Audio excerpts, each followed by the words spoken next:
আসসালামু আলাইকুম এভরিওয়ান। এটা আমার চতুর্থ রমজানের তৃতীয় পার্ট ব্লগ। আমি সারাদিনের একটা ব্লগ করছিলাম আর এটা দ্বিতীয় পার্ট। যেহেতু এই একটা ভিডিও দিলে অনেকটা লম্বা হয়ে যাব, ভিডিওটা লম্বা হয়ে যাব কইরা আমি এটা দ্বিতীয় পার্ট দিলাম। আশা করছি আপনারা ভালো লাগবে, পুরা ভিডিওটা দেখবা। তো আমি গোসলে যাইমু, গোসলে যাওয়ার আগে আমি আম্মারে পানি দিলাম গরম করিয়া। আম্মারে পানি দেওয়ার পরে আমি নিজের লাগে পানি গরম করম। এর আগে আমি অল্প কিছু কাজ করে দিম। এখানে আমার ওয়াশিনের কাপড়গুলো আমি বার করে দিব। এখানে আমি জায়নামাজ দিছিলাম। জায়নামাজটা পরিষ্কার না হইলে মনে হয় না আমার নামাজ পড়তে একটু ভালো লাগে না। আর বড় হিজাব, তারাবি নামাজের লাগে আমি সবসময় বড় হিজাব রাখি। বড় হিজাব দিয়ে নামাজ পড়তে খুব সুবিধা হয়। বেডশিটটাও ধরে গেছে। ওয়াশিং মেশিনটা লোয়াই নানি আমার অত বড় উপকার হয়েছে। মনে হয় নানি শত্রু থেকে আমি যখন বন্ধু বড়, তো শত্রু থেকে আমার বন্ধুটা বড় হয়েছে কি ওয়াশিং মেশিনটা। আগে কাপড় ধোয়াত গেলে কাপড় যখন জমা করতাম নানি আলসি করিয়া করিয়া তো জমা করতাম। আজ কাপড় ধোয়াত গেলে নানি এতটা কান্না পাইতো, মনে হইতো নানি কাপড় ধোয়া সবচেয়ে বেশি কষ্ট, কোমর হয়তো ব্যথা করতো। আর একদিন কাপড় ধুইলে মনে হইতো আমার 4 দিন বিছনাত থাকা লাগতো। এখন শুক্রিয়া আল্লাহ দরবার, আল্লাহ একটা তৌফিক দিছেন, একটা ওয়াশিং মেশিন লইয়া আওয়াই নানি আমার অনেকটা উপকার হয়েছে। কাপড়টা মেলিয়ে এদিকে আমি গাছও পানি দিছে, পানি দিয়ে আইয়া আমি কেন সবজিগুলা বার করে লিখলাম। সবজিগুলা বার করিয়া সবজিগুলা বাচ্ছি। আজকে আমি কই শাক রান্না করবো মাছ দিয়ে, আর অবশ্য অন্য একটা তরকারি রান্না করবো। রাত্রে আমার পুরো কইছিল অনেক সবজি কিচ্ছু রান্না করার লাগে, তার লাগে সবজি বলতে গেলে আমি কই শাক রান্না করবো মাছ দিয়ে। আর এদিকে আমি রেক্সিনটা বার করছি।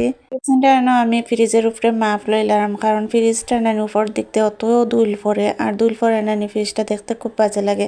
তো আমি কেন বেলে টিপ দিয়ে রেক্সিন দিলাম। দেখতে খারাপ লাগে ঠিক আছে, কিন্তু কিছু করার নাই।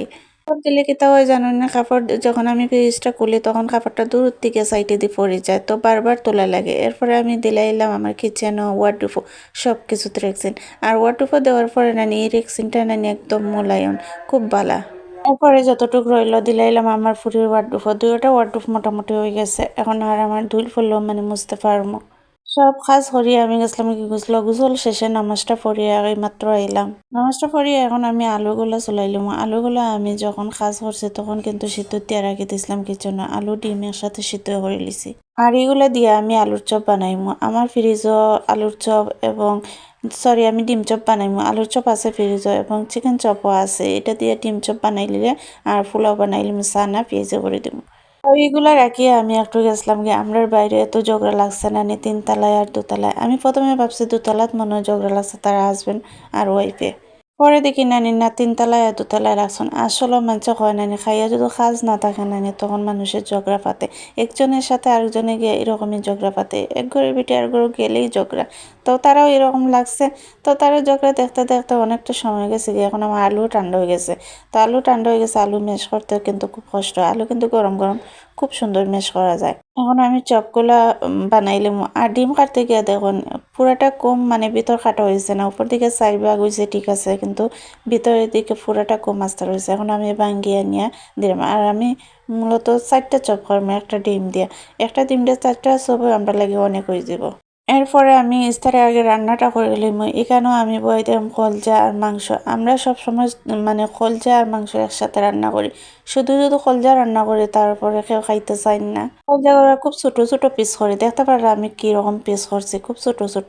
আর এই কলজা আর মাংসের মাঝে কোনো ধরনের পানি দিতাম না, এমনি কষাই অল্প পানি দিয়ে এটা রান্না করবো। এদিকে আমি কই শাকের তরকারিটা বসাই নিলাম। বসানোর পরে কই শাকের তরকারিটা হয়ে গেছে, মোটামুটি হয়ে গেছে, কি কষানো হয়ে গেছে। তো এটা দিলাম আমি মাছ। আর কই শাক খুব কম লইছি, যে আধা কেজি কই শাকের মাঝে আমি কয়টা পাতা দিছি। আমি কিন্তু পাতলা ঝোল পছন্দ করি, কই শাকের তরকারি বেশি মশলা মশলা পছন্দ করি না। তো এখানে আমি অনেক ধরনের মাছ দিই। এখানে টার্কি মাছ, শিং মাছ, কই মাছ, সব ধরনের মাছ দেখতে পারা দিলাম। আর এই মাছগুলো নানিও দিছিল আপাতত, এই মাছগুলো রইছিল। এই জন্য অনেক ধরনের মাছ আছে, আর কোন ধরনের মাছ খাইতাম বুঝতে পারলাম না। তো যেদিনে যেটা পাই নানি ওদিনে ওটা রান্না করি, যে সময় যেটা হাতের নাগালে পাই। আর ইদানিং করছি রমজান মাসের মাছটা খুব কমানো, কারণ রমজান মাসে না তেমন একটা তরকারি লাগে না। ওদিকে আমার কলজাটা কষানি হয়ে গেছে, দেখুন কিরকম করছে, একটু পানি রয়েছে না। এখন আমি অল্প পরিমাণে পানি দিয়ে নানি আর কলজাটা রান্না করিয়া রাখি দিব। এরপরে আমি ইস্তারটা বানাইলাম। তো আজকে রান্না বান্না দিয়ে ভিডিওটা শেষ করলাম। সবাই ভালো থাকবা, আর ভিডিওটা ভালো লাগলে লাইক ও শেয়ার করতে পারবা না।